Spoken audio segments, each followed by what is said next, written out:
নমস্কার। আমরা খাই খাই বাঙালি চ্যানেলে আপনাদেরকে আরও একবার স্বাগত জানাই। আজকে নিয়ে এসেছি নিরামিষ পটলের দোরমার রেসিপি। কিভাবে এই রান্নাটা করবেন, কি কি লাগছে তার সমস্ত কিছুই কিন্তু এই ভিডিওতে থাকছে, তাই একটুও স্কিপ না করে পুরো ভিডিওটা দেখতে থাকুন। চলুন দেখে নিই কী কী লাগছে। পটল তো লাগছেই, এখানে মোটামুটি 500 গ্রাম মতন পটল নিয়ে তার দুটো দিক কেটে নিয়েছি। এইবার একটা ছুরি দিয়ে পটলের গাটাকে ভালো করে ঘষে নিতে হবে, যাতে একটু মসৃণ হয়ে যায়।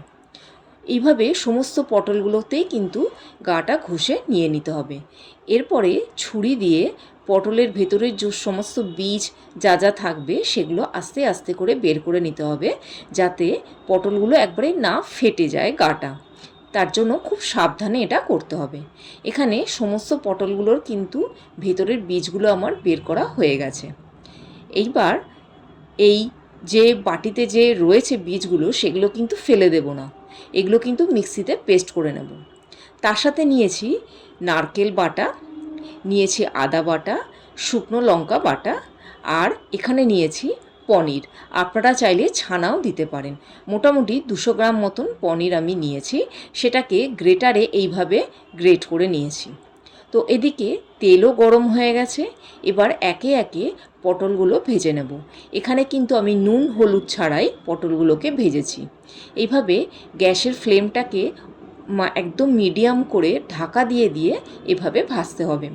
এখানে খেয়াল রাখতে হবে যে পটলগুলো যাতে একেবারে খুব লাল না ভাজা হয়ে যায়। খুব বেশি লাল ভাজা হয়ে গেলে কিন্তু পটলগুলো একদম নরম হয়ে যাবে। এভাবে সমস্ত পটল ভাজা হয়ে গেলে ওই তেলেই জিরে ফোড়ন দিয়ে আদা দিয়ে তারপরেই দিয়ে দিতে হবে এখানে যে পটলের বীজটা বেটে রাখা হয়েছিল সেটা।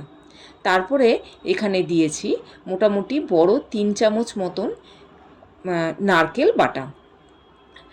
তার সাথে সাথেই এখানে দিয়েছি হচ্ছে শুকনো লঙ্কা বাটা। আপনারা চাইলে এখানে কাঁচা লঙ্কাও দিতে পারেন।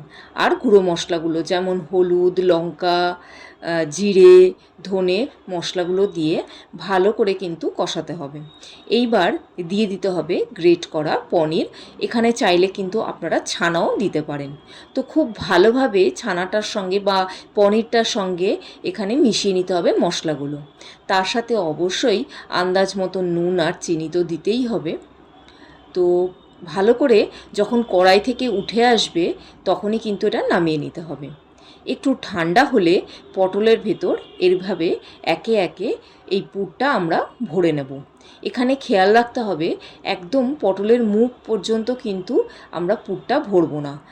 তো মোটামুটি একটুখানি ফাঁকা জায়গা রেখে আমাদের পটলের পুরটা কিন্তু ভরে নিতে হবে। এখানে আমি আস্তে আস্তে সমস্ত পটলগুলোতেই কিন্তু পুর ভরে নিয়েছি। এটা করতে করতেই বলি, আপনারা যারা নতুন আমার চ্যানেল ভিজিট করছেন আমার পাশে থাকুন, অবশ্যই চ্যানেলটাকে সাবস্ক্রাইব করুন। নতুন নতুন অনেক রেসিপি আপনারা পেতে পারেন, তার জন্য আপনারা বেল আইকনটি প্রেস করে রাখুন। যখনই কোনো নতুন রেসিপি আসবে আপনারা অবশ্যই নোটিফিকেশান পেয়ে যাবেন। এইবার আমরা গ্রেভিটা তৈরি করে নেব। তার জন্য তেজপাতা আর গোটা জিরে ফোড়ন দিয়ে ওর মধ্যে আদা বাটা, তার সাথে সাথে হচ্ছে মানে এখানে শুকনো লঙ্কা আমি নিয়েছি, সেটা বেটে নিয়েছি, সেটাই দিয়ে দিয়েছি। আপনারা চাইলে কাঁচা লঙ্কাও দিতে পারেন। তার সাথে গুঁড়ো মশলাগুলো তো অবশ্যই, যেমন হলুদ, লঙ্কা, জিরে, ধনে, আর অবশ্যই একটু কাশ্মীরি লঙ্কার গুঁড়ো দিয়েছি রঙের জন্য। একটুখানি জল দিয়ে দিতে হবে যাতে মশলাটা না পুড়ে যায়।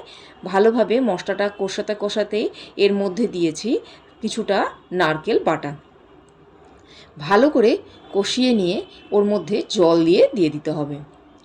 তার সাথে সাথেই অবশ্যই স্বাদ মতন নুন আর চিনি তো দিতেই হবে। যখনই গ্রেভিটা ফুটে উঠবে তখনই কিন্তু এবার আমরা আস্তে আস্তে পুর ভরা পটলগুলো দিয়ে দেব। এখানে পটলগুলোকে কিন্তু খুব বেশি নাড়াচাড়া করার প্রয়োজন নেই, তাতে কিন্তু ভেতরের পুরটা বেরিয়ে যেতে পারে। তো পটলগুলোকে গ্রেভির মধ্যে জাস্ট বসিয়ে দিতে হবে, দিয়ে গ্যাসের ফ্লেমটা একেবারে মিডিয়াম করে ঢাকা দিয়ে রেখে দিতে হবে বেশ কিছুক্ষণ, মিনিট 15 মতো। এইবার ঢাকা খুলে ওপর থেকে গরম মশলা আর ঘি দিয়ে কিছুক্ষণ ঢেকে রেখে দিন। রান্না রেডি। দেখুন তো রান্নাটা কেমন লাগলো।